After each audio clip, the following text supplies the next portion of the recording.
नमस्कार। अस्सलाम वालेकुम। जयराम जी की। आज हम एक उदार समतावादी विचारक की चर्चा करेंगे। एक महान अमेरिकन उदारवादी की चर्चा करेंगे, जॉन रोल्स।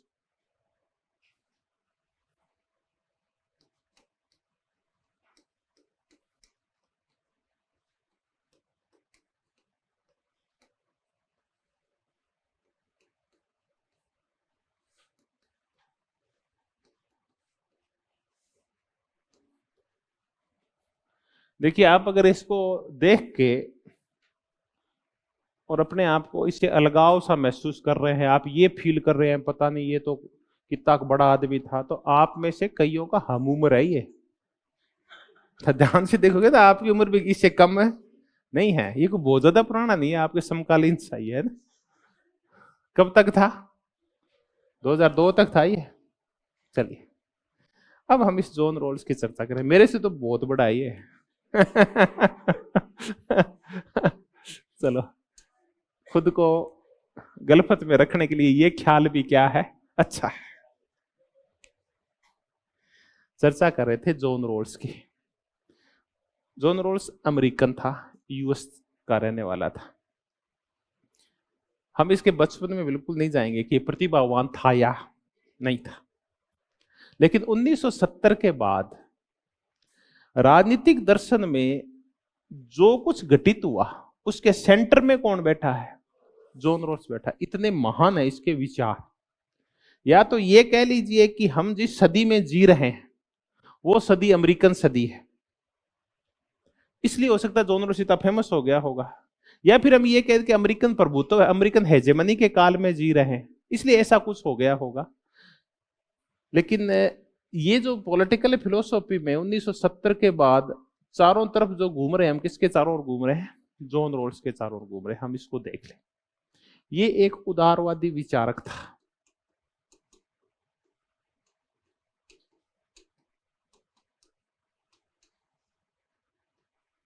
उदारवादी विचारक वो होते हैं जो स्वतंत्रता को महत्व देते हैं, वो संपत्ति के अधिकार को महत्व देते हैं, राज्य के ज्यादा हस्तक्षेप को स्वीकार नहीं करते, लोकतंत्र को अच्छी शासन प्रणाली मानते हैं, व्यक्तियों के अधिकारों की चर्चा करते हैं, इंडिविजुअल गुड की भी चर्चा करते हैं, इन सब की चर्चा करते हैं। तो इसने ऐसा क्या किया? देखिए, पहले आया जॉन लोक। जॉन लोक जब आया तो वो उदारवाद को लेके आया, और उदारवाद में उसने प्राकृतिक अधिकारों पे बल दिया, संपत्ति के अधिकार पे बल दिया, और इंडिविजुअल गुड के ऊपर बल दिया, और स्वतंत्रता के ऊपर बल दिया। फिर धीरे धीरे प्राकृतिक अधिकारों की खिलाफत होने लगी कि अधिकार प्राकृतिक नहीं होते, ये अमूर्त अधिकार होते हैं। तो फिर उपयोगितावाद आया, उसने उदारवाद में थोड़ा सा सुधार किया। उसने कहा अधिकार विधिक होते हैं, पर छोटा मोटा संपत्ति पे प्रतिबंध भी लगाया जा सकता है, और हर चीज का आधार है वो प्राकृतिक अधिकार नहीं है, बल्कि अधिकतम लोगों का अधिकतम हित है। फिर वो चला गया, तो फिर ये लोग आ गए, ग्रीन जैसे लोग। इन्होंने उसको नैतिकता के साथ जोड़ दिया।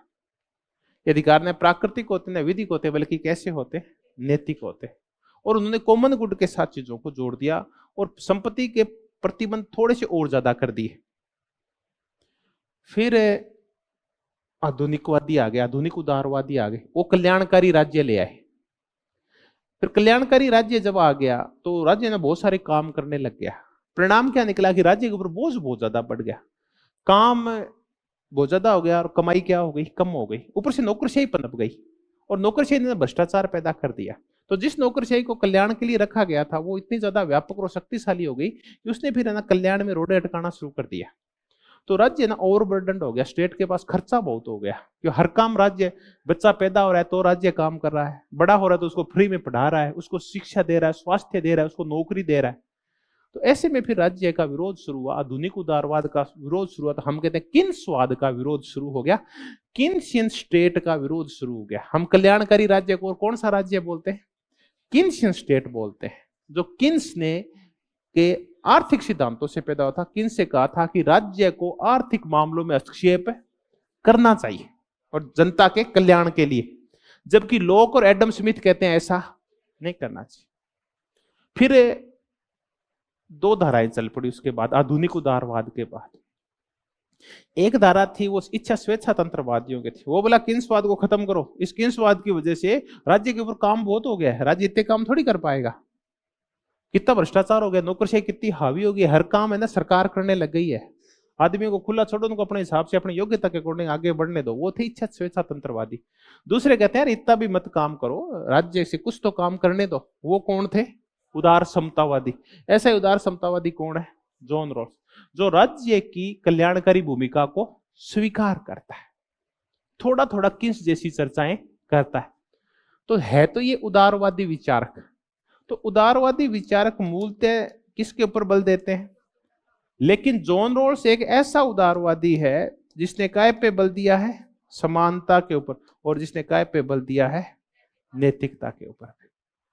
अब देखें कि उदारवाद के साथ संकट क्या है। उदारवाद की तो बेसिक थीम ये है, वो कहता है समानता राजनीतिक वगैरह हो सकती है, आर्थिक और अन्य समानताएं नहीं हो सकती। राज्य आपकी आवश्यकताओं की पूर्ति नहीं करेगा, ये तो रात्रि प्रेरी होता है राज्य। ये कहते हैं नहीं, स्वतंत्रता के साथ साथ क्या जरूरी है? समानता भी जरूरी है। और समानता का तात्पर्य है व्यक्ति की बेसिक नीड्स की क्या होनी चाहिए? मूलभूत आवश्यकताओं की पूर्ति होनी चाहिए। और इसके लिए एक और चीज जरूरी, क्या बताइए उसने? नैतिकता। उदारवाद का नैतिकता से कोई संबंध नहीं है। बोला नैतिकता व्यक्ति डिसाइड करेगा क्या नैतिक है और क्या अनैतिक है। नैतिकता के कोई सार्वभौमिक नियम है नहीं हो सकते, व्यक्ति डिसाइड करेगा। तो ये ऐसा विचारक है जिसने स्वतंत्रता के साथ समानता और किसको जोड़ दिया? नैतिकता को जोड़ दिया। तो जॉन रॉल्स ने उदारवाद का एक नया चेहरा प्रस्तुत किया, इच्छा स्वेच्छा तंत्र के खिलाफ, कल्याणकारी राज्य को बढ़ावा देने के लिए। है तो ये उदारवादी, लेकिन उसने उदारवाद को क्या कर दिया? व्यापक कर दिया। उसको फ्रीडम के साथ, लिबर्टी के साथ साथ इक्वलिटी के साथ और जोड़ दिया। आज तक हम मैंने दो प्रकार के सिद्धांत पढ़ते आए हैं, या दो प्रकार की विचारधाराएं पढ़ते आए। एक है उदारवाद और दूसरा है समाजवाद। उदारवाद बल देता है स्वतंत्रता के ऊपर और समाजवाद बल देता है समानता के ऊपर। हम कहते हैं कि उदारवाद है ये प्रक्रियात्मक न्याय उपलब्ध करवाता है, अभी चर्चा कर लेंगे। और समाजवाद है ये कैसा न्याय उपलब्ध करवाता है? तात्विक न्याय उपलब्ध करवाता है, प्रक्रियात्मक न्याय। आपके लिए प्रक्रिया सबके लिए समान होगी, उसमें कोई भेदभाव नहीं होगा। आरपीएससी स्कूल लेक्चरर भर्ती करेगी, असिस्टेंट प्रोफेसर भर्ती करेगी, किसी के साथ कोई अन्याय नहीं होगा। ये नहीं होगा कि सिर्फ उच्च जाति वाले ही बन पाएंगे, किसान के और दलितों के जो वंशज हैं वो नहीं बन पाएंगे, ऐसा कुछ नहीं है। प्रक्रिया सबके लिए समान है। आप आओ, प्रतियोगिता में भाग लो, योग्य हो तो बन जाओगे वरना नहीं बनो। भेदभाव नहीं होगा, आपके सामने कोई हाइडल खड़ी नहीं की जाएगी, प्रोसेस सबके लिए समान होगी। दूसरे होते हैं समाजवादी, वो कहते हैं प्रोसेस समान होने से नहीं होता। कई बार एक किसान का बेटा है जो खेतों में काम कर रहा है, दूसरा एक अमीर का बेटा जो कॉन्वेंट स्कूल में पढ़ के आया है, और इन दोनों को कहो कि तुम प्रतियोगिता में साथ बैठो तो बताओ कौन जीतेगा? आपने कहा सब खुला मैदान है, प्राप्त कर लो, तो जीतेगा कौन? वो जो कॉन्वेंट स्कूल में पढ़ के आया, अच्छे जिसको व्यवस्था है, जिसको घर पे कुछ करना ही नहीं है, तो वही जीतेगा। तो वो तो एक दिन हमेशा ही हारेगा। तो उस हारने वाले का भी तो क्या करना पड़ेगा? कुछ इलाज करना पड़ेगा। प्रक्रियात्मक न्याय बिल्कुल सिंपल तरीके से मैंने आपको 20 बार पहले भी समझाया है कि ये है पेड़, और इस पेड़ पे ये है असिस्टेंट प्रोफेसर का पद या स्कूल लेक्चर का, जिसका भी पद है। अब नीचे एक हाथी है, एक गिलहरी है, एक बंदर है, एक कछुआ है। उदारवादी कहते हैं ये है प्रक्रिया सबके लिए, प्रोसेस सबके लिए क्या है? समान है। पेड़ पे चढ़ो और असिस्टेंट प्रोफेसर है बन जाओ, तो बंदर बन जाएगा और कई बार गिलहरी भी बन जाएगी। हाथी पेड़ पे चढ़ नहीं पाता, कछुआ नहीं चढ़ पाता, वो कभी भी असिस्टेंट प्रोफेसर नहीं बनेगा। अब ये है कि जो दिव्यांग है भारतीय समाज में, जो महिलाएं हैं, जो दलित हैं, जो ईडब्ल्यूएस के हैं, जो किसान हैं, ओबीसी हैं, उनको इतनी सुविधाएं नहीं मिलती जितनी बाकी को मिलती है। तो वो कौन है? वो है कछुआ और हाथी। तो उनको हमेशा थोड़ी पिछड़ेंगे, तो क्या करें? इनको अतिरिक्त मौके दिए जाते हैं, इनको आगे बढ़ने के, उनको धक्का दिया जाता है कि चलो हम क्रेन लेके आते तो ऊपर उठाएंगे और एमपी का पद दे देंगे। इसको हम कौन सा न्याय बोलते हैं? इनको बेसिक नीड्स इनकी पूरी की जाती है, इनको किताबें दी जाती है, स्कॉलरशिप दी जाती है, समाज कल्याण किया जाता है। ये होता है कौन सा न्याय? इससे समानता की स्थापना होती है। तो जॉन रॉल्स क्या करता है? स्वतंत्रता के साथ साथ किसको बढ़ावा देता है? समानता को। प्रक्रियात्मक न्याय के साथ साथ तात्विक न्याय को बढ़ावा देता है और न्याय का एक नया ही स्वरूप सामने रखता है वर्तमान समय। तो ऐसा एक महान विचार कौन पैदा हुआ? John Rawls. अब आपके इसकी बड़ी बड़ी बातें समझ में आ जाएगी। एक छोटी सी चर्चा है, मैं पूछूं, इसका जो राज्य है वो कल्याणकारी है या नहीं है? इतना बता दो।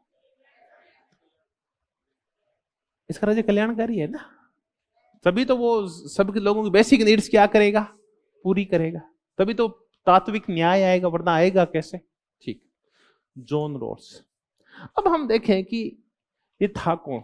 देखो, जॉन रॉल्स एक प्रोफेसर था फिलोसॉफी का और हार्वर्ड विश्वविद्यालय में पढ़ाया करता था। अमेरिका के हार्वर्ड विश्वविद्यालय में दर्शन शास्त्र पढ़ाया करता था और इसकी जो पसंदीदा ब्रांच थी ना, वो पॉलिटिकल फिलोसॉफी थी, राजनीतिक दर्शन था।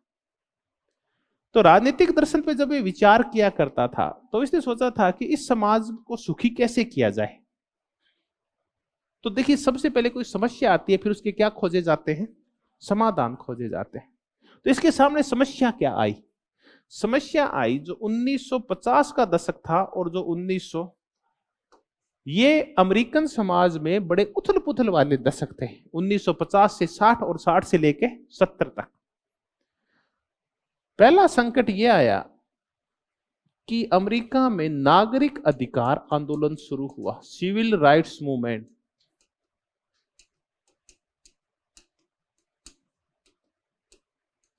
अश्वेत लोगों ने इस आंदोलन की शुरुआत की।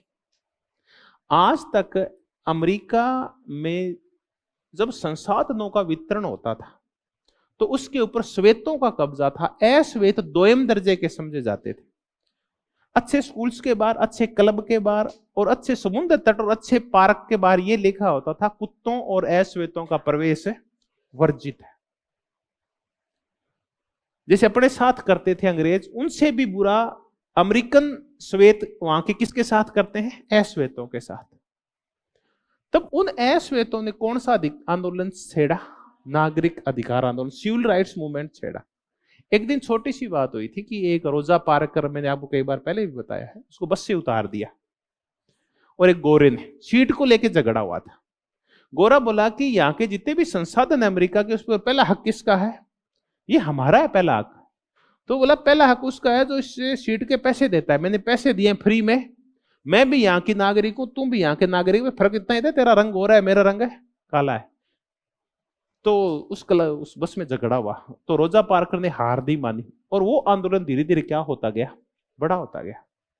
बड़ा होता गया तो एक व्यक्ति ने उसका नेतृत्व करना शुरू किया जो था Martin Luther king. Martin Luther king है ना, वो समझदार आदमी था। उसको पता था कि अगर हमने आंदोलन को हिंसक कर दिया ना तो सरकार किसकी है? श्वेतों की। तो ये हमें कुचल देगी। तो उसने कौन सा रूप दिया इसको? गांधीवादी रूप दिया। तब हम कहते हैं कि अमेरिका का सबसे बड़ी गांधीवादी नेता कौन हुआ है? मार्टिन लूथर किंग जूनियर हुआ है। उसने, रोजा पार्कर ने, उसने एक बड़ा आंदोलन शुरू किया अश्वेतों के अधिकारों के लिए, गरिमा के लिए और अच्छे मौकों के लिए और गरीबी दूर करने के लिए। फिर ये आंदोलन हिंसक भी हो गया था। जो युवा थे ना, उन्होंने देखा कि युवा लंबा संघर्ष नहीं कर पाते। फिर वहां एक आंदोलन चला, ब्लैक पैंथर्स आंदोलन, काला चीता आंदोलन। वो वहां के अश्वेत युवाओं का हिंसक आंदोलन था। पहला तो ये उथल पुथल मच रही थी, श्वेत और अश्वेत आपस में झगड़ रहे थे क्योंकि अन्याय हो रहा था किसके साथ? अश्वेतों। तो वो न्याय मांग रहे थे, वो सामाजिक न्याय मांग रहे थे, सोशल जस्टिस मांग रहे थे। दूसरा, हमें पता है कि 1954 के आसपास एक और बड़ी घटना हुई।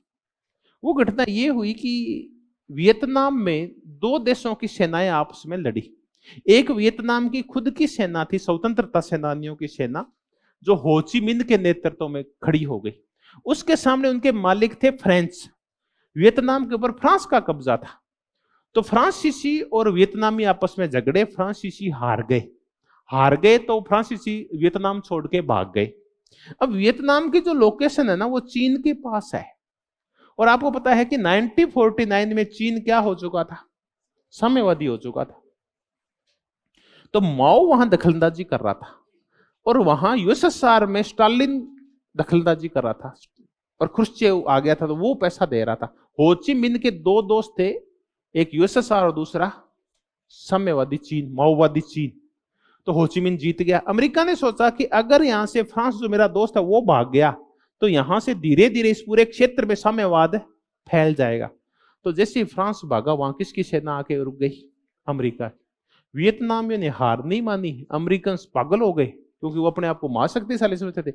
उन्होंने निर्दोष वियतनामियों को मारना शुरू कर दिया। पूरे संसार में हाहाकार मच गया कि आप बच्चों को क्यों मारते हो, औरतों को क्या मारते हो, आप जंगल क्यों जला रहे हो, और आप वहां के खेतों में इतना खतरनाक जहर क्यों डाल रहे हो कि हजारों साल तक वहां खेती नहीं हो सकती। तो ये मानवता के विरुद्ध काम क्यों कर रहे हो? तो अमेरिका के खिलाफ अमेरिका के कुछ लोगों ने, बेंजामिन बार्बर जैसे लोगों ने, नोम चोम्स्की जैसे लोगों ने बहुत भारी मात्रा में अपनी सरकार का विरोध शुरू कर दिया। तो एक तो वियतनामियों के साथ अन्याय हो रहा है और दूसरा किसके साथ अन्याय हो रहा है? श्वेतों के साथ। ऐसे करके उथल पुथल मची हुई थी, परमाणु बम आ गए थे और उसके बाद शांतिवादी आंदोलन चल रहे थे, युद्धों का संघर्ष था, शीत युद्ध ऊपर से चल रहा था। तो चारों तरफ ना अन्याय का सा माहौल था अमेरिका के अंदर, विशेष करके वियतनाम और श्वेतों को लेकर। तब जॉन रॉस ने सोचा कि इस अन्याय का समाधान क्या है। तो उस अन्याय को दूर करने के लिए और एक आदर्श समाज, आइडियल सोसाइटी बनाने के लिए उसने अपने कौन से नियम दिए, कौन सा सिद्धांत दिया? न्याय का सिद्धांत। हम राजनीतिक दर्शन का एक पिता देखते हैं जो है प्लेटो। प्लेटो एक आइडियल, एक आदर्श समाज की, अच्छे समाज की स्थापना करना चाहता है। तो उस आदर्श समाज की नींव में वो किसको रखता है? न्याय को। ऐसे एक अच्छे, शांतिपूर्ण, सुखदायी समाज की नींव कौन रखना चाहता है? वो भी किसका वर्णन करता है? न्याय का वर्णन करता है। तो एक आदर्श समाज के लिए उसने न्याय के नियम बनाए जॉन रॉस ने। ठीक, तो ये था जॉन रॉस। हमने वो पृष्ठभूमि देखी जब काय की आवश्यकता पड़ी, न्याय के नियमों की जरूरत पड़ी। आखिर जरूरत क्यों पड़ी, क्यों उसके मस्तिष्क में विचार आया? अच्छा, अब चलते हैं, दो व्यक्तियों की चर्चा करते हैं, एक प्लेटो और दूसरा जॉन रॉस। प्लेटो के मन में विचार क्यों आया कि एक अच्छा राज्य बनाएंगे और उसकी नींव में हम न्याय होगा? क्यों आया था? क्योंकि अन्याय था और उसके गुरु को मार दिया गया था। लोग भौतिक चीजों के पीछे दौड़ रहे थे, पागल हो गए थे संपत्ति के लिए। लोग उदात्त विचार, नैतिकता, सद्गुण खत्म हो गए थे। ऐसे में वो अच्छे समाज का निर्माण करना चाह रहा था। और ऐसी अशांति कौन से समाज में फैली हुई है? अमेरिकन समाज में। इसलिए ये भी क्या चाहता है? एक अच्छे समाज का निर्माण करना चाहता है। तो जैसे प्लेटो चाहता है वैसे ही जॉन रॉस चाहता है। अब जॉन रॉस ने एक अच्छे समाज के, आइडियल समाज के निर्माण के लिए एक लेख लिखा 1957 के आसपास, जस्टिस एज फेयरनेस।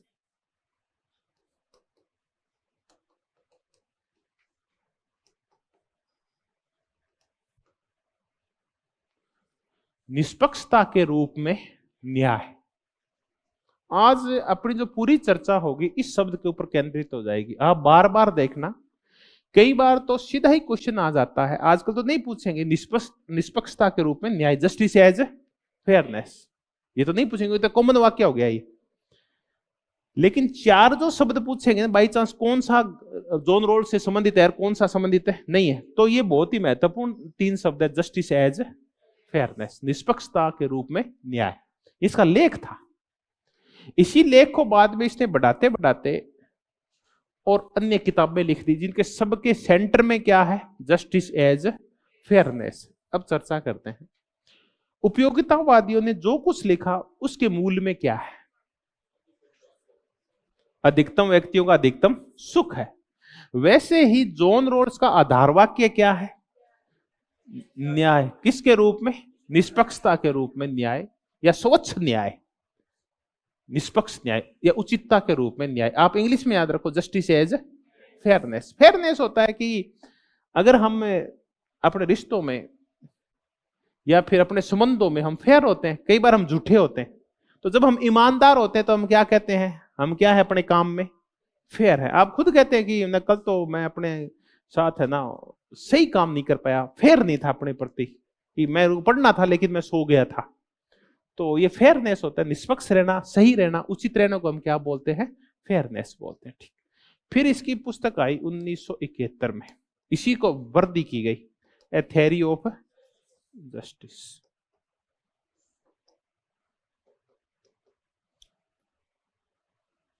और जैसे थ्योरी ऑफ जस्टिस आई, हलचल मच गई।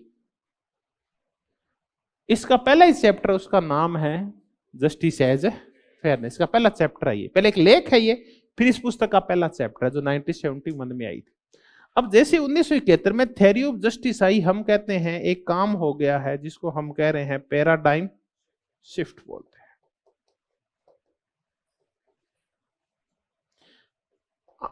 पैराडाइम क्या होते हैं, प्रतिमान क्या होते हैं, ये हम और चर्चाएं कर लेंगे। कुल मिला के ज्ञान का जो व्यापक रूप है उसको हम क्या बोलते हैं? पैराडाइम। सिद्धांत, अवधारणाएं, मॉडल्स, ये सारी व्यापक रूप में जब एक साथ केंद्रित हो जाती है तो क्या बन जाता है? पैराडाइम। एक पूरी सोच बनती है इससे। व्यवहारवाद अपने आप में क्या था? एक पैराडाइम शिफ्ट था। पूरा परंपरावाद चला गया था और आधुनिकवाद आ गया था। मूल्य चले गए थे और तथ्य आ गए थे। अध्ययन के विषय बदल गए थे, अध्ययन के विषय नए नए हो गए थे। कहा हम जहां दर्शन की चर्चा किया करते थे, अब अर्थशास्त्र की चर्चा कर रहे हैं, मनोविज्ञान की चर्चा कर रहे हैं, सोशियोलॉजी की चर्चा कर रहे हैं। तो ये सब कुछ आ गया था। तो इसका तात्पर्य ये है कि 1945 के बाद परंपरावाद के खिलाफ व्यवहारवाद का आना क्या है? पैराडाइम शिफ्ट है। इसने हर एक ज्ञान के हर एक क्षेत्र पे कब्जा कर लिया। नई अवधारणाएं, नया ज्ञान, रिसर्च के नए तरीके, नए नए टॉपिक, ऐसा हो गया था। ऐसा ही पैराडाइम शिफ्ट फिर कब हुआ? 1971 में। बिल्कुल फिर एक नया चेंज आ गया। हम वापस मूल्यों की ओर लौट आए। वापस न्याय, स्वतंत्रता, समानता, सुख, भातृत्व, बंधुत्व, वितरण, इन सब की चीजों की चर्चा करने लगे हैं। तो हम इसको क्या बोलते हैं? क्या हुआ? पैराडाइम शिफ्ट हुआ। अब इस पुस्तक को रोक लेते हैं, इस यहां से चर्चा कर लेते हैं। जॉन रॉल्स के बारे में कुछ और चर्चा है। राजनीति दर्शन का पिता कौन है? पॉलिटिकल फिलोसॉफी का प्लेटो। राजनीति विज्ञान का अरस्तु, सबको पता है। हम एक और करते हैं, वो है राजनीति सिद्धांत। वह राजनीति सिद्धांत के पुनरुत्थान का पिता कौन है? वो है जॉन रॉल्स। और उसकी कौन सी पुस्तक? ए थ्योरी ऑफ जस्टिस। अब हम कह रहे हैं कि ये आखिर ये राजनीतिक सिद्धांत और राजनीतिक सिद्धांतों का पुनरुत्थान क्या है, इसका रिवाइवल क्या है? 1945 के बाद जो व्यवहारवाद आया, इस व्यवहारवाद के बाद ये कहा जाने लगा कि सिद्धांतों की क्या हो चुकी है? मौत हो चुकी है, डेथ हो चुकी है, डिक्लाइन हो चुके हैं, सिद्धांत मर चुके हैं। अब कौन से सिद्धांत मर चुके हैं? तो जैसे हम सिद्धांत कहते हैं ना, तो सिद्धांतों का जो झुकाव होता है वो किस ओर होता है? दर्शन की ओर ज्यादा होता है। हालांकि एक सिद्धांत में विज्ञान और दर्शन दोनों आते हैं, लेकिन झुकाव किसकी ओर होता है? एक थ्योरी का झुकाव फिलोसॉफी की ओर ज्यादा होता है। तो एक सिद्धांत में मूल चीज क्या होती है? मूल्य होते हैं। ठीक है, अब पहले चलिए मूल्य कौन से? तो 1945 से पहले जब हम चर्चा कर रहे हैं मूल्यों की, तो एक मूल्य है राष्ट्रवाद, एक मूल्य है स्वतंत्रता, चाहे वो देश की स्वतंत्रता हो, चाहे वो नारियों की स्वतंत्रता हो, चाहे वो आर्थिक स्वतंत्रता हो, चाहे कोई सी हो। हम चर्चा कर रहे हैं समानता की, हम चर्चा कर रहे हैं न्याय की, हम चर्चा कर रहे हैं सुरक्षा की, हम चर्चा कर रहे हैं शांति की, हम चर्चा कर रहे हैं सत्य की, हम चर्चा कर रहे हैं अहिंसा की। तो ये सारे के सारे क्या हैं? मूल्य है। मूल्यों पे सभी लोगों के विचार क्या होते हैं? अलग अलग होते हैं। राष्ट्रवाद के ऊपर सब लोग अलग अलग सोचते हैं। एक अलग मूल्य। अच्छा राष्ट्रवाद कौन सा है, क्या होना चाहिए? तो नेहरू जी कह रहे हैं कि उदार राष्ट्रवाद होना चाहिए। तिलक और वीर सावरकर कह रहे हैं कि उग्र राष्ट्रवाद होना चाहिए। कुछ कह रहे हैं धार्मिक राष्ट्रवाद होना चाहिए, कुछ कह रहे हैं राष्ट्रवाद होना ही। रविंद्रनाथ टैगोर कहता है कि संश्लेषणात्मक राष्ट्रवाद होना चाहिए, व्यापक राष्ट्रवाद होना चाहिए। स्वतंत्रता पे सब अलग अलग सोच रहे हैं। लोग कह रहे हैं कि आर्थिक स्वतंत्रता होनी चाहिए, और हेबरमास जैसे लोग कह रहे हैं कि सभी प्रकार से मुक्ति होनी चाहिए, किसी प्रकार का कोई शोषण है, प्रत्येक प्रकार के शोषण से स्वतंत्रता होनी चाहिए। हन्ना अरेंटे कह रही है कि सार्वजनिक कार्यों में भाग लेने की स्वतंत्रता होनी चाहिए। तो स्वतंत्रता के सब अलग अलग अर्थ, समानता के अलग अर्थ, न्याय के अलग अर्थ लगा रहे हैं। तो इन सब को हम क्या बोलते हैं? मूल्य। मूल्य काय में होते हैं? दर्शन में क्या होते हैं? जब आ गए व्यवहारवादी तो ये सारी चीजें क्या हो गई? गायब हो गई। अब काय का अध्ययन होने लगा। अब आ गया मानव का व्यवहार किन चीजों से प्रभावित होता है। तो मानव का व्यवहार प्रभावित होता है उसके मनोविज्ञान से। तो साइकोलॉजी पढ़ने लगे हम पॉलिटिकल साइंस के साथ मिला के। अब हम देख रहे हैं कि वुड्रो विल्सन ऐसा क्यों था। अब हम देख रहे हैं कि गांधी जी ऐसे क्यों थे। नेहरू की पृष्ठभूमि क्या थी। अब इसमें सोशियोलॉजी घुसा दी हमने। अब हमें इसने अर्थशास्त्र घुसा दिया। अब इसने मैथ्स घुसा दिया, स्टैटिक्स घुसा दी। हम देख रहे हैं लोग वोट क्यों डालते हैं, वोट किसको डालते हैं, कैसे डालते हैं। अब हम कह रहे हैं कि भारत के लोग जाति के आधार पर वोट डालते हैं। ये व्यवहारवादी अध्ययन है। जाति के आधार पर वोट डालना सही है या गलत है, ये कैसा अध्ययन है? परंपरागत सैद्धांतिक अध्ययन है। तो जो जैसा है उसका वैसा वर्णन कर दो, ये व्यवहारवाद कहता है। तो आप सुधार की चर्चा नहीं कर रहे हैं, समाज सुधरेगा कैसे, बल्कि आप चर्चा कर रहे हैं कि समाज है कैसा। आप तो ये बता रहे हैं, तो है तो सबको ही पता है कैसा है, आप कोई अनोखा थोड़ी बता रहे हैं। अब सुधार बताओ आप। तो आप ये कह रहे हैं कि अमेरिका में अश्वेत लोग हैं, वो कुल संख्या में कितने % पढ़े लिखे हैं? 20%। उनकी 15% महिलाएं पढ़ी लिखी है।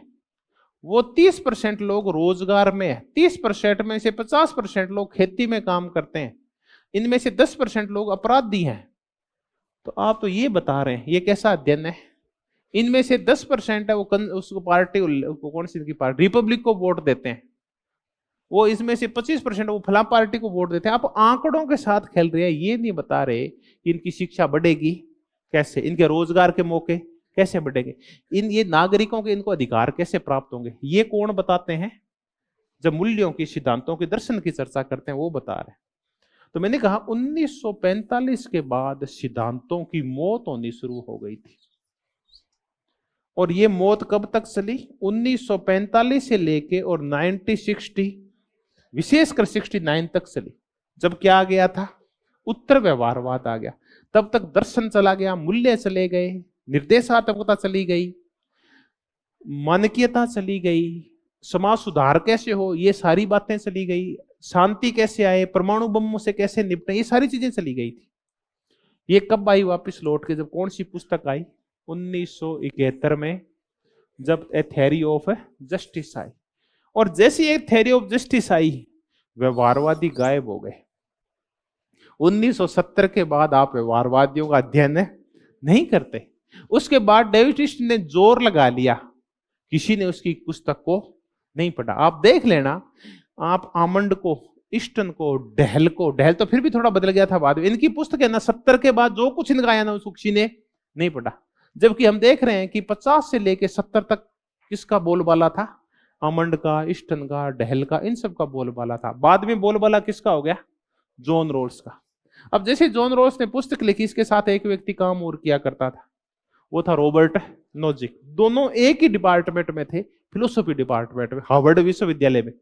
उसने इसके खिलाफ फिर एक किताब और लिख दी, एनार्किस्ट एंड यूटोपिया।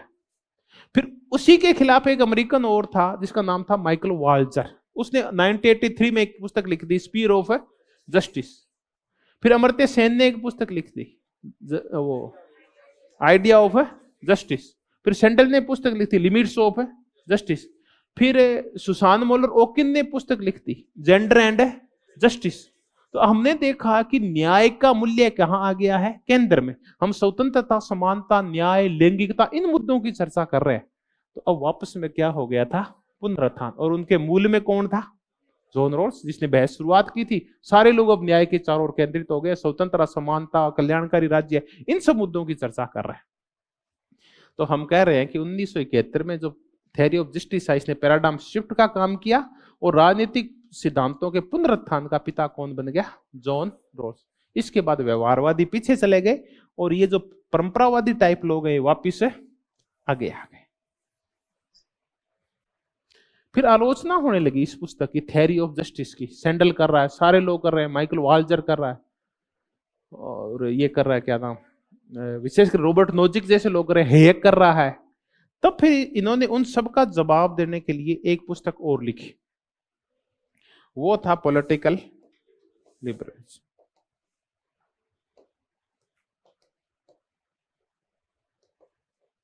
तो ये पुस्तक किस लिए लिखी गई है बताओ चलो, कि न्याय के सिद्धांतों का जो विरोध हुआ था उनका जवाब देने के लिए जॉन रॉस ने कौन सी पुस्तक लिखी, पॉलिटिकल लिबरलिज्म। फिर इसने एक पुस्तक और लिखी 1999 में, वो पुस्तक थी द लॉ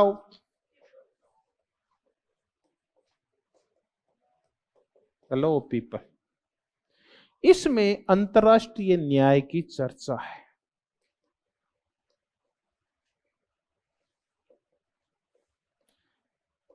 चलिए, न्याय दो प्रकार का होता है।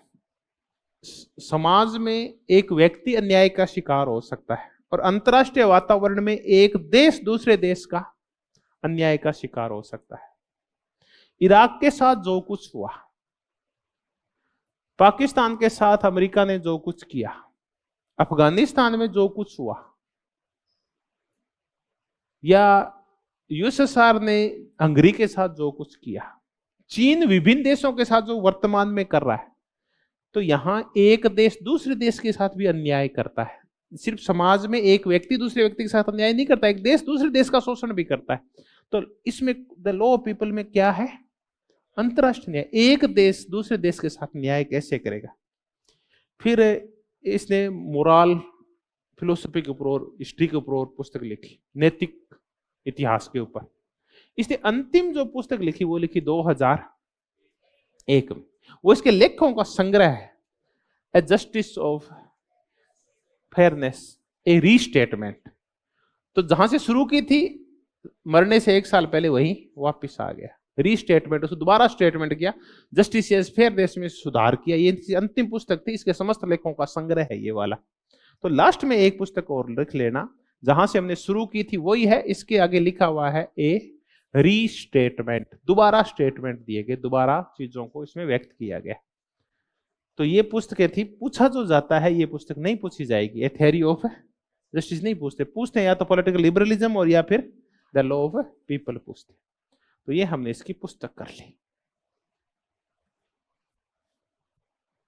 अब हमने एक नई चीज सीखी कि राजनीतिक सिद्धांतों का पुनरुत्थान करने वाला व्यक्ति कौन है, जॉन रॉस, जिसने मूल्यों की पुनर्स्थापना कर दी। अब हम इनके विरोधियों के ऊपर चलते हैं और कुछ विचारकों की चर्चा करते हैं, उससे हम समझ जाएंगे। विल किमलिका,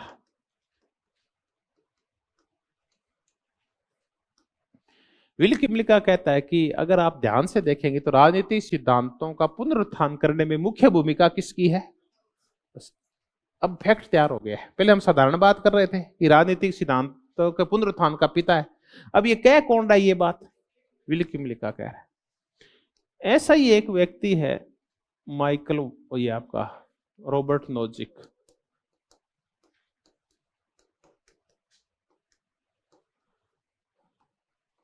रॉबर्ट नोजिक एक जोरदार बात करा है। रॉबर्ट नोजिक ने 1974 में एक पुस्तक लिखी थी, एनार्की, स्टेट एंड यूटोपिया। धीरे धीरे याद हो जाएगी। एनार्की, स्टेट एंड यूटोपिया, अराजकता, राज्य और कल्पना लोक। इसने ये लिखा कि जब आप ए थ्योरी ऑफ जस्टिस पढ़ लेते हैं, जब आप जॉन रॉस को पढ़ लेते हैं, तो उसके बाद आपके पास सिर्फ कितने रास्ते बचते हैं, 2 रास्ते बचते हैं। एक रास्ता तो ये, या तो आप रॉल्स का क्या करो, समर्थन करो, या रॉल्स का क्या करो, विरोध करो। आपके पास और कोई तीसरा रास्ता नहीं। ये ना बहुत ही गंभीर वाक्य है। ऐसी ही बातें प्लेटो के बारे में कही कार्ल पॉपर ने, कि प्लेटो का दर्शन इतना व्यापक था कि बाद में यूरोप का दर्शन या तो उसका समर्थन किया या उसका विरोध दिया, नया कुछ नहीं है उसमें। ऐसी बातें रॉबर्ट नोजिक किसके बारे में कह रहा है? जॉन रोल्स के बारे में। वो कह रहा है कि ये समर्थन और क्या है, विरोध है। तीसरा रास्ता कौन सा होता है? तीसरा रास्ता होता है कि आप न्याय का नया नियम बनाओ, वो होता है तीसरा रास्ता। तो कोई भी न्याय का नया नियम नहीं बना पाया, क्योंकि न्याय के नए नियम बनाने के लिए जॉन रोल्स ने रास्ता नहीं छोड़ा। न्याय दो ही तो प्रकार का होता है, एक होता है प्रक्रियात्मक न्याय और एक होता है तात्विक न्याय। तो आप तो या तो इनका समर्थन करो या करो विरोध, तीसरा न्याय होता ही नहीं है, तो आप लाओगे कहां से? तो इसका न्याय सिद्धांत इतना व्यापक है कि ये समस्त प्रकार के न्याय के क्षेत्रों को अपने अंदर समेट लेता है। तो बाकी जिसने भी पुस्तक लिखी है ना बाद में, चाहे अमर्त्य सेन ने लिखी हो, चाहे सैंडल ने लिखी हो, या वाल्जर ने लिखी हो, या रॉबर्ट नोजिक ने लिखी हो, इन्होंने कईयों ने उसका समर्थन किया और कईयों ने उसका और नया न्याय का नियम बना नहीं पाए। ठीक है, एक मुद्दा हम और करते हैं। चैपमैन एक छोटी सी बात बोलता है चैपमैन कि गोथिक जो भवन होते हैं, तो मुझे नहीं पता गोथिक भवन शायद रोमन काल में जो भवन बनते थे, ये बड़े, इनमें दो विशेषताएं पाई देती थी। ये बड़े सिंपल भी होते थे और बड़े जटिल भी होते थे। कि बड़े साधारण दिखते थे लेकिन इनका वास्तु बड़ा जटिल हुआ करता था। चलो अपन ये देखते हैं कि आप जो ऐसा करते हैं, गोथिक को छोड़ देते हैं और आपको कोई भी एक भवन है वो समझ में नहीं आ रहा भाई, वो एक साथ कठिन और सरल और जटिल कैसे हो सकते हैं, कोई भी स्थापत्य कला। तो आप इनको देखो, ये जो गिरजाघर है, गिरजाघर नहीं सॉरी, मिस्र के पिरामिड है, कुछ नहीं है, पत्थर के ऊपर क्या रखे हुए? पत्थर रखे हुए। आपके ऐसे पत्थर तो मैं भी रख दूं, लेकिन इतने बड़े बड़े पत्थर है, इतने ऊपर आप लेके कैसे जाओगे? तो वो बड़ी भारी जटिलता है। तो बिल्कुल सिंपल तरीका है, पत्थर के ऊपर क्या रखे हुए? पत्थर, कोई डिजाइन नहीं है, लेकिन वो इतने बड़े बड़े पत्थर लाए कैसे और उनको ऊपर चढ़ाया कैसे? ये बड़ी जटिलता है। तो कहते इसका जो न्याय सिद्धांत है ना, वो उन गोथिक भवनों की तरह है, जो लगता बड़ा सरल लेकिन साथ में क्या है, बहुत ज्यादा जटिल है, बहुत सोचना पड़ता है इसके ऊपर अगर आपको समझना है।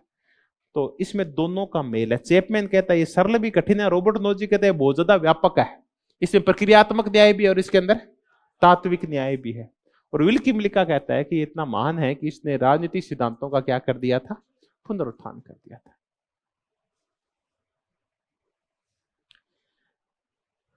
अब ये न्याय के बारे में कहता क्या है? अब आप कहते हैं कि मैं तो ना 5-7 लाइनें करके जाऊंगा जॉन रोल्स की, तो वो कौन सी है उनको कर लेते हैं। जो सबसे महत्वपूर्ण जो मुद्दा है हम अब उसके ऊपर आ रहे हैं।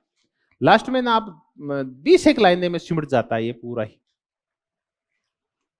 न्याय क्या है,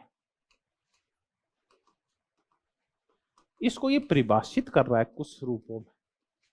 तो इसका जो पहला है, सबसे जो फेमस स्टेटमेंट है न्याय के बारे में, कि न्याय सामाजिक व्यवस्था का या समाज का प्रथम सद्गुण है।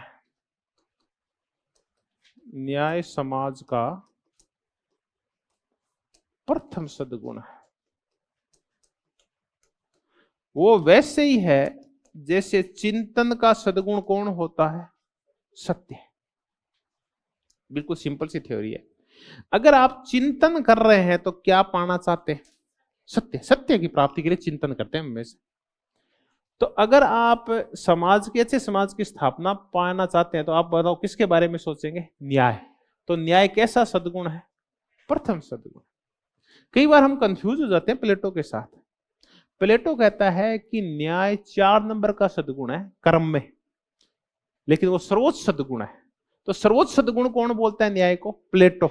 लेकिन प्रथम सद्गुण कौन बोलता है? John Rawls. ये प्लेटो कहता है कि पहला सद्गुण है वो है बुद्धि, दूसरा है साहस, ज्ञान, ज्ञान के बाद साहस, और साहस के बाद संयम। ये 3 सद्गुण है। फिर चौथा सद्गुण जो इन तीनों को आपस में जोड़ देता है, बस। तो इसका मतलब नंबर पे तो चौथा है, लेकिन है कैसा वो? इन तीनों को जोड़ता है, इसलिए इन सबसे सर्वोच्च है वो। ये कह रहा है कि न्याय समाज का कौन सा सद्गुण है? प्रथम सद्गुण है। ये एक और बड़ी जोरदार बात बोलता है कि न्याय मूल्य नहीं है बल्कि न्याय क्या है, मानक है। ये बहुत जोरदार बात है। पहला महत्वपूर्ण वाक्य ये, दूसरा ये कि न्याय मूल्य नहीं है बल्कि न्याय एक मानक है। स्वतंत्रता, समानता, भातृत्व, राष्ट्र, सुख, शांति, समृद्धि, ये सारे तो है मूल्य। न्याय मूल्य नहीं है, न्याय मानक है। बाकी मूल्यों को नापने का एक पैमाना है कौन, न्याय। आपको नापनी है किसी भी समाज में स्वतंत्रता, आपको नापनी है किसी भी समाज में समानता, तो कौन से मानक का प्रयोग करोगे आप, न्याय का प्रयोग करोगे। आप देखोगे कोई समाज किस मात्रा में न्यायी है, तो आप जैसे जैसे न्याय का मानक आप डिसाइड करते जाएंगे। ये स्वतंत्रता तो मूल्य है, इस मूल्य को किसके आधार पे नापोगे, न्याय के आधार पे। अगर न्याय ज्यादा होगा तो स्वतंत्रता ज्यादा होगी, न्याय कम होगा तो स्वतंत्रता कम होगी। किसी भी समाज में न्याय ज्यादा है तो वहां समानता ज्यादा होगी, और न्याय कम है तो समानता कम होगी। तो न्याय तो नापने के काम आता है, खुद मूल्य नहीं है। तो न्याय है वो दूध नहीं है बल्कि दूध को नापने वाला लीटर है। वो खुद तेल नहीं है बल्कि तेल को नापने वाला पैमाना है, मानक है। तो आप हर चीज का डिसाइड किस आधार पे करेंगे, मानक। मानक डिसाइड करता है हर चीज को, कितनी का वो कम है या वो ज्यादा है, पैमाना डिसाइड करता है। पैमाना कौन है, तो किसी भी समाज में आपको सुख नापना है तो बताओ कैसे नापोगे, न्याय से नापोगे। न्याय है तो सुख है, न्याय नहीं है तो सुख है नहीं है। तो हर चीज का एक ही मानक डिसाइड हो गया, कौन सा, न्याय। तो न्याय मूल्य नहीं है बल्कि न्याय मानक है। अब न्याय क्या है, तो ये कहता है कि न्याय समाज की सहयोगात्मक चेष्टा है, एक कोऑपरेटिव वेंचर है, समाज की सहयोगात्मक चेष्टा या कोऑपरेटिव वेंचर है।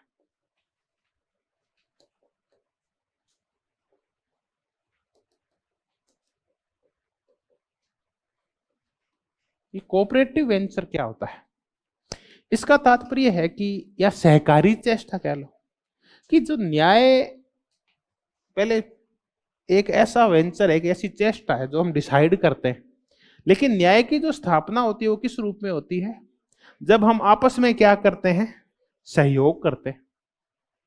अगर कोई भी सहयोग करने को तैयार नहीं है तो इसका मतलब उस समाज में न्याय की स्थापना, तो न्याय की स्थापना तभी होगी जब हम सब आपस में क्या करेंगे, सहयोग करेंगे। हम थोड़ी देर बाद देखेंगे कि न्याय की स्थापना के लिए सब लोगों को आपस में, समान नागरिकों को क्या करना पड़ता है, सहयोग, और आपस में समझौता करना पड़ता है।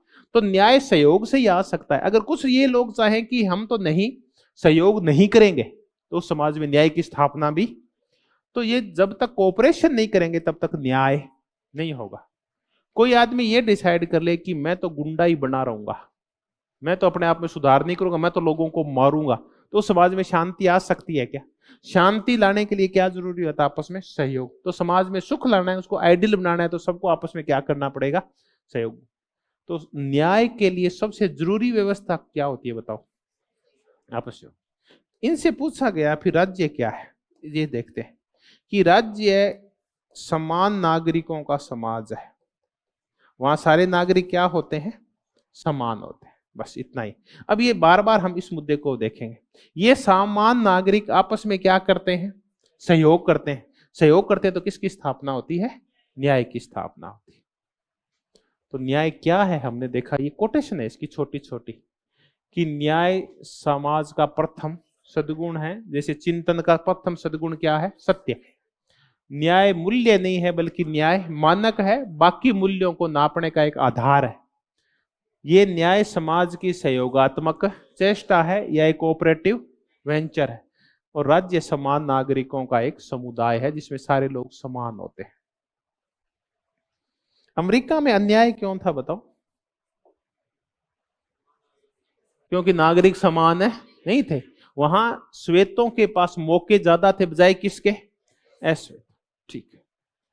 अब हम ये देखें कि इसका जो न्याय का पूरा सिद्धांत है वो प्रभावित है किससे, इसकी चर्चा करते हैं कि रोल्स का न्याय सिद्धांत किससे प्रभावित है, या रोल्स के न्याय सिद्धांत पर प्रभाव किसका है। ये बड़ा मजेदार अब मुद्दे आ जाएंगे।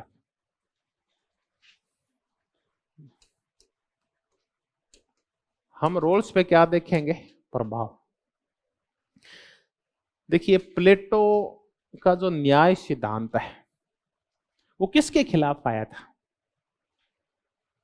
सोफिस्टों के खिलाफ आया था। आपने देखा होगा ये थ्रेसिमैक्स, ग्लूकोन वगैरह ये सब के विचार कैसे थे, ये सोफिस्ट थे। वैसे ही जॉन रोल्स का जो न्याय सिद्धांत है वो किसके खिलाफ आया था, उपयोगितावाद के खिलाफ आया था। हम इसी की चर्चा करेंगे। तो जॉन रोल्स किसका समर्थक है और किसका विरोधी है अभी हमें पता चल जाएगा। बिल्कुल ये प्लेटो की तरह ही शुरुआत करता है। ये समर्थक है जॉन लॉक का, ये समर्थक है रूसो का, और ये समर्थक है कांट का। लेकिन इसका जो सिद्धांत आया क्यों था, इनका समर्थन करने के लिए नहीं आया था, बल्कि उपयोगितावाद का विरोध करने के लिए आया था। तो ये विरोधी है किसका, बेंथम का, हेनरी सिजविक का।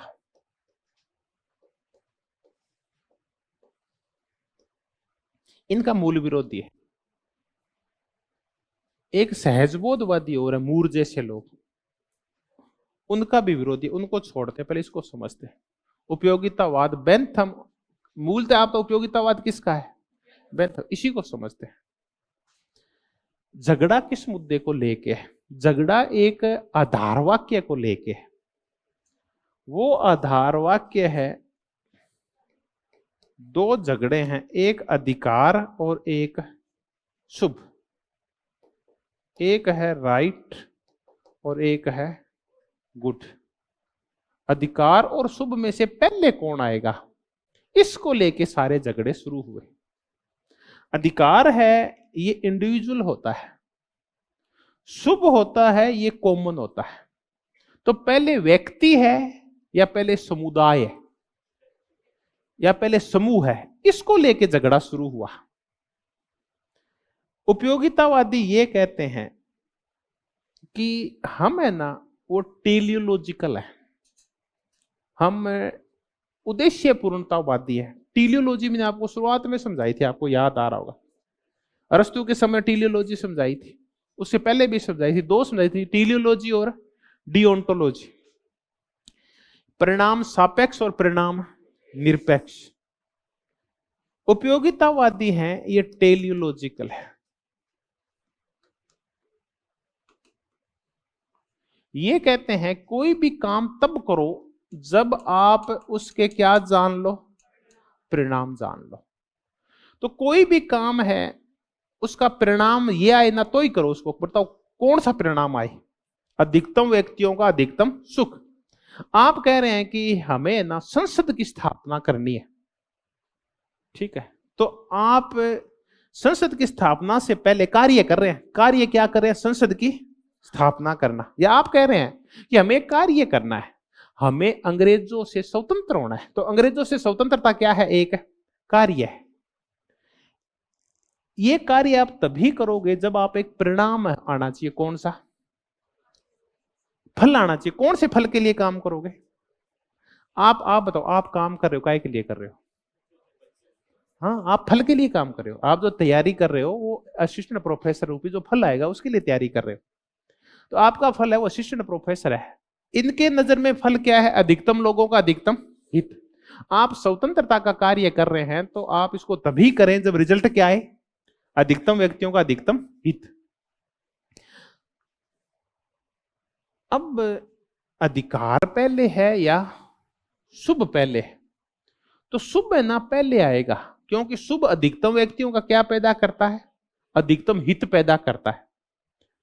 तो ये उपयोगितावाद यानी टेलियोलॉजिकल है। ये परिणाम पहले देखते हैं, परिणाम आना चाहिए अधिकतम व्यक्तियों का अधिकतम सुख। तो ये गुड है ना, ये कॉमन गुड टाइप है। अधिकतम व्यक्तियों का अधिकतम सुख है, ये है गुड। अब क्या करते हैं उपयोगितावादी? उपयोगितावादियों ने ये कहा कि दो प्रकार का व्यवस्था है। 51% लोग हैं वो कह रहे हैं कि दास प्रथा बनी रहनी चाहिए। 49% लोग कह रहे हैं कि दास प्रथा खत्म हो जानी चाहिए। अधिकतम व्यक्तियों का अधिकतम हित कौन सा है? कि दास प्रथा बनी रहे। तो आप क्या करते हैं कि 49% दासों के को तो अन्याय करते हैं, 51% के साथ है न्याय करते हैं। क्योंकि आप ये सारा काम दास प्रथा समाप्त करनी है नहीं करनी, इस कार्य को करने से पहले आप क्या देखते हैं? परिणाम क्या? अधिकतम व्यक्तियों का अधिकतम सुख। तो कोई भी काम करना है उससे पहले ये परिणाम आना चाहिए, फिर काम करना, वरना काम है मत करना। ठीक है, अब आ गया कि हो क्या रहा है, शुभ क्या है? तो शुभ का तात्पर्य है बहुसंख्यक लोगों का सुख। बहुसंख्यक कौन होते हैं?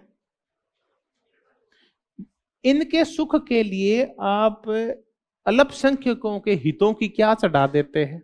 बलि चढ़ा देते हैं। आप 80% श्वेतों को सुखी रखने के लिए अमेरिका की सरकार 20% अश्वेतों की गरिमा की, अवसरों की, शिक्षा की, इज्जत की क्या चढ़ा रही है? बलि चढ़ा रही है। तो उस समाज में न्याय नहीं हो रहा है, बल्कि क्या हो रहा है? अन्याय हो रहा है।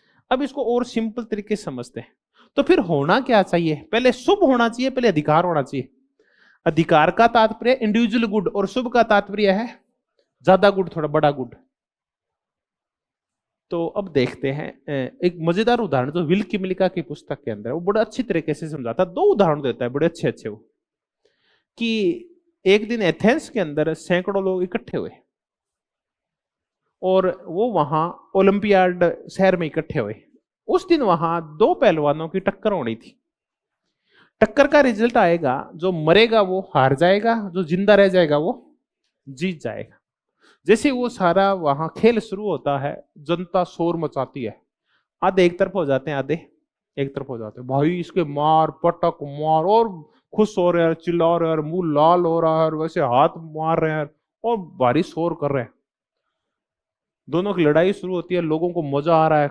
फिर एक पहलवान दूसरे पहलवान को मार देता है, और जो समर्थक होते हैं वो कूद पड़ते हैं। दूसरे को यार हमारा तो, हमारे वाला कौन सा कम था, सारे ही कूदते हैं। और अब खुशी खुशी मुंह लाल हो रखे हैं, कहां जा रहे हैं बातें करते हुए? घर जा रहे हैं। या जो नहीं देखने वो चूक गए, कितनी अच्छी लड़ाई, मजा आ गया भाई, आज वाली थी लड़ाई। तो हुआ क्या था कि एक आदमी की मौत से बाकी लोग क्या ले रहे थे? आनंद ले रहे थे। अब ये बताओ कि उपयोगितावादियों की नजर में, बेंथम की नजर में, ये काम जायज है या नाजायज है? जायज है, क्योंकि एक व्यक्ति की मौत से हजारों लोगों को क्या मिल रहा था? सुख मिल रहा था। तो शुभ पहले है या एक व्यक्ति का अधिकार पहले जिंदा रहने का? आप बताओ। तो जब रोल्स कह रहा है कि वो सैकड़ों लोगों का शुभ जरूरी नहीं है, बल्कि एक आदमी का जिंदा रहने का अधिकार पहले है, उनके सुख के लिए किसी की बलि चढ़ाई नहीं जा सकती। एक और मुद्दा करते फिर वापस आएंगे। विल किमलिक अपनी पुस्तक में लिखता है कि एक दिन ना एक औरत ये निश्चय करती है कि मैं है ना अपने यहाँ बहुत ही अच्छा एक बगीचा लगाऊंगी। तो बगीचा लगाती है बहुत ही अच्छा, उसमें तरह तरह के फूल खिलते हैं और फूलों की दूर तक सुगंधी आती है। एक दिन ना कुछ औरतें और पुरुष आते हैं, वो कहा है क्या क्या बगीचा लगाया, मजा आ गया। कोई फूल तोड़ रहा है, कोई सूंघ रहा है, कोई घास पे लौट रहा है, कोई उसको ऐसे ऐसे कर रहा है? कोई उसको उखाड़ उखाड़ के देख रहा है, ऐसे सुंदर फूल कैसे पैदा हुए थे। वो कर क्या रहे हो? वो सारी भीड़ कह रही है, बेंथम ने कहा है बोलना नहीं है, हम सैकड़ों यार, तू क्या है? अकेली है। तो बेंथम बोले उखाड़ दो, क्योंकि उस उखाड़ने से सैकड़ों लोगों को क्या प्राप्त हो रहा है? आनंद प्राप्त हो रहा है, अधिकतम व्यक्तियों को अधिकतम सुख मिल रहा है। तो शुभ हो रहा है, भले ही किसी के अधिकार की क्या चढ़ जाए? बलि चढ़ जाए। तो उपयोगितावादियों की नजर में पहले क्या है? शुभ है। Good is prior than right. Good किससे पहले है? अधिकतम लोगों का भला एक व्यक्ति के भले से पहले है। अब चलते हैं रोल्स के पास। जॉन रोल्स कह रहा है कि नहीं, मेरा गुरु बेंथम नहीं है, मेरा गुरु है कांट। इमानुअल कांट कहता है कि प्रत्येक व्यक्ति अपने आप में साध्य है। एक छोटा सा वाक्य है कि प्रत्येक व्यक्ति अपने आप में साध्य है। छोटी सी लाइन है, बहुत ही महत्वपूर्ण लाइन है।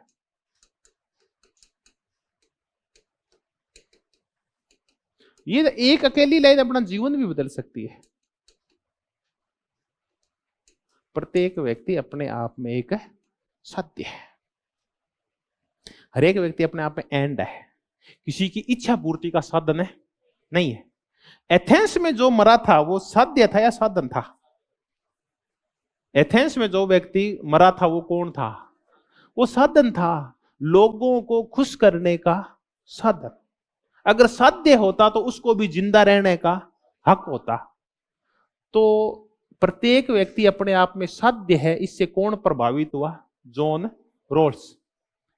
और फिर उसने कहा कि अधिकार पहले है और शुभ बाद में। ठीक है, तो उपयोगितावाद जहां टेलियोलॉजिकल है वहीं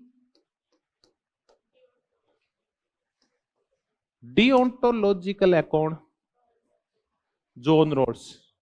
जॉन रोल्स का जो न्याय सिद्धांत है वो परिणाम सापेक्ष नहीं है बल्कि परिणाम निरपेक्ष है। आगे और समझ लेंगे इसको। ये फल की तरफ ध्यान नहीं देता, बल्कि काम अच्छे करोगे तो फल अपने आप ही क्या आ जाएगा? अच्छा आ जाएगा। गीता क्या कहते हैं? तू तो काम कर, तो तीर चला। ये दो तरीके से कहते हैं कि अर्जुन, कृष्ण कह रहा है यहां बोलोगा क्या दोस्त, तीर चला। करके बोलो तो कोई सामने है नहीं, चलाऊं किसके ऊपर? क्या चिंता मत कर, अपने आप ही आ जाएंगे तीर खाने वाले, है ना। हिमालय तक पहुंचने नहीं देंगे। वो तो अलग मुद्दा, वो तो मजाक है कि आप तो काम करो, फल की चिंता मत करो। आप तो न्याय के नियम अच्छे बना दो, कल्याण अपने आप ही हो जाएगा। पहले मत सोचो कि पहले कल्याण होगा या नहीं होगा, पहले नियम के नियम इतने अच्छे बनाओ कि काम अपने आप ही हो जाएगा। तो इसका जो न्याय सिद्धांत है वो कैसा है? परिणाम निरपेक्ष है। इसको हम फल निरपेक्ष बोलते हैं। फल निरपेक्ष को हम क्या बोलते हैं? डिओंटोलॉजिकल। पहले ही कहता है कि परिणाम मत देखो, काम करो आप। गीता भी कैसी है? डिओंटोलॉजिकल है। कांट भी कैसा है? डिओंटोलॉजिकल है। और जॉन रोल्स भी कैसा है? फल निरपेक्ष है। एक क्वेश्चन तैयार हुआ कि किसका जो न्याय सिद्धांत है वो फल निरपेक्ष है? जॉन रोल्स का न्याय सिद्धांत फल निरपेक्ष है। तो कहते हैं कि कौन सी शब्दावली है वो जॉन रोल्स की नहीं है? परिणाम सापेक्ष या परिणाम निरपेक्ष? ये टेलियोलॉजी है या डिओंटोलॉजी है? ये परिणाम की चिंता, ये कि आप न्याय के नियम अच्छे बना दोगे तो कल्याण अपने आप ही हो जाएगा। ठीक है, अधिकार। अब आप बताओ पहले कौन है? पहले इंडिविजुअल गुड कॉमन गुड से पहले है। छोटी सी एक लाइन है कि समाज जो बनता है ना वो जंजीर की तरह होता है, समाज की तुलना। और उसमें सैकड़ों चेन है एक जंजीर में। तो जंजीर कितनी मजबूत होती है? वो जितनी उसकी सबसे कमजोर कड़ी है ना उससे वो मजबूत है नहीं होती। तो जंजीर की 99 कड़ियां हैं वो बहुत ही मजबूत है, एक कड़ी कमजोर है। तो वो चेन कमजोर है या मजबूत है? वो चेन कमजोर है क्योंकि उसकी एक कड़ी कमजोर है। तो 99 कड़ियां मिलके चेन को मजबूत नहीं बनाती, बल्कि एक कमजोर कड़ी उसको क्या बना देती है। तो बताओ किसका गुड होना चाहिए? प्रत्येक व्यक्ति अपने आप में क्या होना चाहिए? साध्य है। पर जंजीर की प्रत्येक कड़ी अपने आप में साध्य है। तो पहले वो 99 कड़ियां जरूरी है कि वो एक कड़ी उसकी कमजोरी करना दूर करना जरूरी है। तो एक सुखी समाज कब बनेगा? जब कुछ लोग आगे बढ़ जाएंगे या सारे लोग आगे बढ़ेंगे? हम गलती क्या करते हैं? अब खुद आगे बढ़ना चाहते हैं, गड़बड़ यहीं से शुरू हो जाती है। औरों को पीछे धकेलते हैं। हम ये चाहते हैं कि हमारा पड़ोसी क्या हो जाए? गरीब हो जाए और हम कोठी बना ले, हम अमीर हो जाएं। तो वो क्या करेगा? जैसे हम कोठी बनाएंगे और उसके पास झोंपड़ी होगी तो वो रोज ही आएगा, चाय है के, लूण है के, चाय है के। हम कहे नहीं है तो फिर एक दिन पीछे से कूद के आ जाएगा, लठ लेके आ जाएगा एक दिन। तो आपको भी सुख से रहने, तो आप कोशिश करें कि अगर आपके पास महल है तो सामने वाले के पास भी क्या हो? महल हो, ताकि वो आपको परेशान है। तो एक सुखी समाज का निर्माण तब होता है जब सारे लोग क्या होते हैं? वहां सुखी। 51% लोगों के सुखी होने से सुख है नहीं होता, बल्कि 100% लोग जब सुखी होंगे तब होगा। तो न्याय का नियम क्या है? न्याय का नियम है कि समाज में समस्त लोगों के साथ क्या होना चाहिए? न्याय, समान रूप से न्याय होना चाहिए। नियम के नियम सबके लिए समान होने चाहिए, सारे लोग मिलकर डिसाइड करेंगे, यही न्याय है। तो हमने देखा कि मूल विरोधी किसका है? उपयोगितावादियों का। किसका विरोधी है?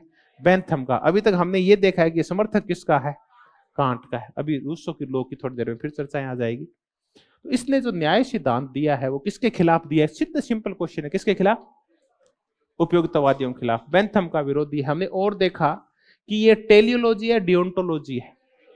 ये परिणाम निरपेक्ष है, परिणाम सापेक्ष नहीं, ये फल की चिंता नहीं करता, इतने पूछते हैं। तो अभी हमने एक क्वेश्चन जो तैयार किया है कि फल निरपेक्ष न्याय सिद्धांत किसका है, बस इतना कर लें, बाकी और आके देख लेंगे। ये उपयोगितावाद का विरोधी है। तो एक बार 5 मिनट का क्या देते हैं? विराम देते हैं, फिर आगे से चर्चा शुरू करते हैं। धन्यवाद, बहुत बहुत धन्यवाद।